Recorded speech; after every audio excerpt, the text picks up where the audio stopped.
Struggling to add your Spotify artist profile to your Namecheap site? Here's exactly how to connect it in under 2 minutes. We'll walk through logging into your site builder, finding the Spotify widget, and authorizing the connection. Let's go. All right, so first things first, you want to open up your Namecheap website in the editor. This is the Namecheap hero builder you're probably already familiar with. Just go ahead and log into your Namecheap account, find the website you want to work on, and click that Edit button to open the site builder. You'll see your page load up with all its sections and elements ready to go. Now, here comes the part where you actually find the Spotify integration. On the left-hand side of the editor, you'll see a panel with different options. You want to look for the section that lets you add social media links or integrations. It might be labeled something like Social or Widgets.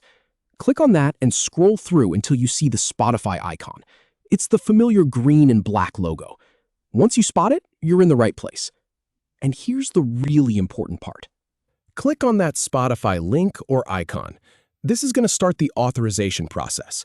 A new window or a pop-up will appear, and it'll take you over to Spotify's website. Don't worry, this is perfectly normal. We're essentially introducing your Namecheap site to your Spotify account and asking them to talk to each other. You'll see a button that says Continue or Authorize. Go ahead and click that. Spotify might ask you to log in if you aren't already, but since you're an artist, you likely are. This step is granting permission for Namecheap to access your artist profile so it can display it on your site. It's a quick handshake between the two services. Once you've clicked Continue, you'll be redirected back to your Namecheap editor. Now you should see a confirmation that the connection was successful. The widget or block for Spotify should now be inserted into your page. You can drag it around to wherever makes sense on your site.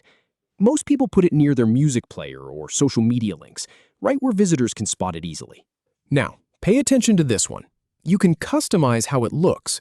Click on the Spotify widget itself, and you'll see options come up in the editor panel. You can usually choose between showing your profile picture, your latest release, or even a playlist. Play around with the different display styles to see what fits your site's design best. Maybe you want a small button, or maybe you want a full player. It's your call.